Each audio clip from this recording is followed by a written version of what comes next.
Hey guys, it's Paper here with a bit of a different Marvel Snap video this week. My channel typically is for deck highlights, but with the current state of the meta, I find it in bad faith to recommend anything that's not Shuri or Thanos, as no other decks can really compete.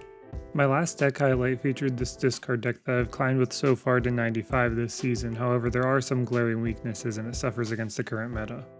We recently received word via Glenn Jones, the principal game designer at Second Dinner, that quote, Thanos and Shuri decks have both been more dominant than we'd like for the past few weeks. The patch we're releasing later this month has significant changes targeting both decks. It's obviously great news as these decks have been completely dominant for the past month now. The disappointing part about this tweet is that the changes are coming quote, later this month.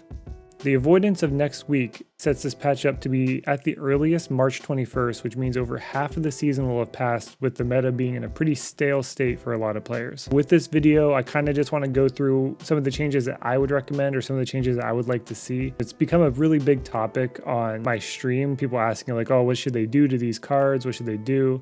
So I just thought I would put it all in one video and just have a discussion with you guys and see what you guys think. Okay, so the first card that I want to talk about is Leech. His effect removes the effects from all the cards in your opponent's hand. He's a 5/3, which is a pretty low power for his cost, but with the Thanos decks running around, you're able to get him out much sooner, and it's a little bit more destructive. My proposed change for this is to remove the effects from 2 random cards in your opponent's hand instead. I wouldn't do any sort of power nerfs or cost nerfs. Everything about this card is fine as it is, except for the effect. So this is like the big one. This is the one that everybody wants to see nerfed. He's been prevalent in the meta since before Thanos was too popular. And one of the most oppressive metas before this involved running Leech into leader, preventing any sort of counterplay at all on the turn 6 leader play. Similarly to that deck, Thanos decks are now running Leech to prevent counterplay from things like Arrow and Shang-Chi, giving them free reign to drop multiple 9+ power cards and have no fears of being countered. From a player perspective, Leech pretty much makes the game stop on turn 5 for a lot of decks. It's never fun to have every card in your hand suddenly only provide power, especially when you're running combo decks that cannot be played before then. Leech was a great way to counter Silver Surfer combo decks, not to mention any 6-cost card at all. But his effect is a little too all-encompassing and shuts down far more than just combo decks. The ability to get him out before turn 5 makes his 3-power downside essentially irrelevant. I think it's going to be a little bit more random. I don't think he's going to be slotted into every single deck if he's changed like this, but I do think that having him nerfed slightly while still maintaining his theme is going to be good for the card. He'll be a little bit more techy, and if we ever have a meta where people have less cards in their hand than usual, maybe discard becomes a little bit more relevant. Leech will be a lot more powerful in the meta.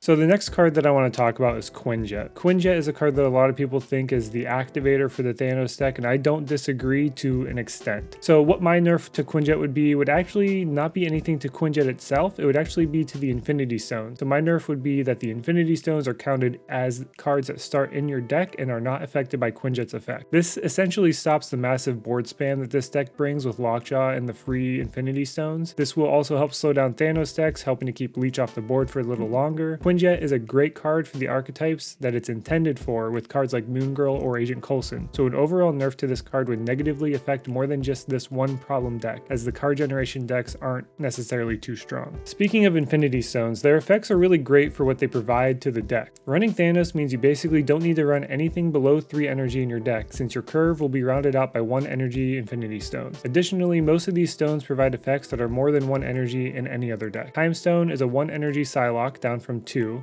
Reality Stone is a 1 energy Scarlet Witch, also down from 2. But interestingly enough, Scarlet Witch was actually a 1 energy card before she got nerfed to 2 energy, because having a 1 energy location removal was a bit too strong. And Soulstone is an ongoing Spider-Woman, down from 5 energy, with an arguably better effect being ongoing instead of on reveal. The rest of the stones are unique effects to Thanos, with Space Stone being a movement effect that actually isn't featured on any movement card in the game. Space Stone is the strongest move card in the game, full stop. It's the best move card in the game, and movement decks do not have access to it. Moving any card from this location to any other location is unheard of for movement decks. Typically, move decks will push things to the left or pull cards to their specific location, with caveats of them either being the highest power card on the board or allowing your opponents to move as well. The reason why this card is such a big deal though is the ability to play it into Lockjaw with other stones and then move Lockjaw out of the lane the following turn, letting you fish for even more cards in a different lane. This can result in some pretty wild boards with a ton of power coming out just from playing a bunch of zero cost Infinity Stones, and no ramping involved besides the Time Stone, which isn't that big of a deal in this case. My solution is to change Space Stone's effect to mirror Doctor Strange's effect, pulling one card to their location. This is a big difference from the current card, and it removes the viability of playing Space Stone into Lockjaw. However, removing one big card is still a great effect for one energy as a way to keep your opponent guessing. So I think these changes for Thanos are pretty good. I think that they're not going to make the deck too bad, but I think it's also going to help other decks catch up to it. The change to the Quinjet is actually my favorite change because I really do like Quinjet as a card and I don't want it to be nerfed just because of Thanos. So I think these all kind of solve the same purpose of making Thanos a deck that can be competed with while at the same time keeping some of his power relevant.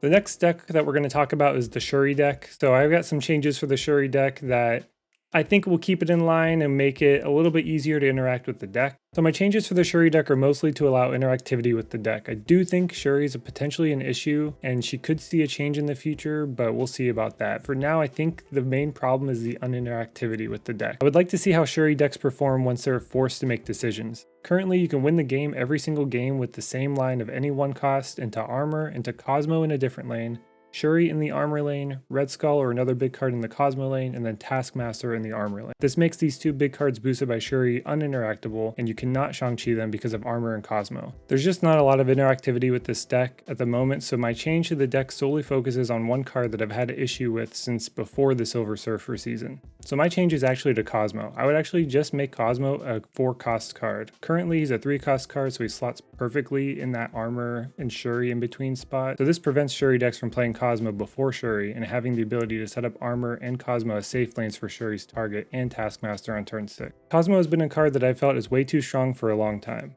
Having 0 ways to interact with this card outside of Magneto feels terrible, and it's helped to foster a Destroyer deck months ago that was similarly uninteractive. An increase of 1 energy will do lots for countering these decks, and force people playing these cards to make a little bit of a harder decision.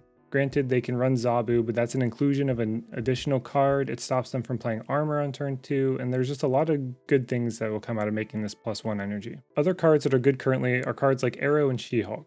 I don't think these cards are as oppressive as the current meta decks, even though they're included in them, but I could see a world where Arrow goes back to 6 power, just as a tap on the wrist. It doesn't really change her effectiveness, as a lot of the time you just pull into a lane that you're already losing to sacrifice it, but it does make her a little weaker. She was initially a 5/6 in the beta, and it was recognized as a strong card once she got buffed. So these are what I've been thinking about for nerfs in Marvel Snap. I've been thinking about this for over a month now, as a few of these cards have been an issue for a while. So let me know what you think in the comments below. Do you think these are too far or not far enough? What would you like to see changed in the current meta? I look forward to talking to you guys in the comments below. Thanks for watching, and as always, good luck snapping. Hey guys, thanks for watching this video. I know it's a little bit different from my usual videos, but we'll get back to deck highlights next week. I'll be live on Twitch Monday, Wednesday, Friday at 7 p.m. Pacific time. Shoot me a subscription here if you liked the video, give me a thumbs up if you liked it, do the opposite if you didn't like it, whatever you guys want to do. Thanks for hanging out. I'll see you guys next week with a new deck highlight. Thanks.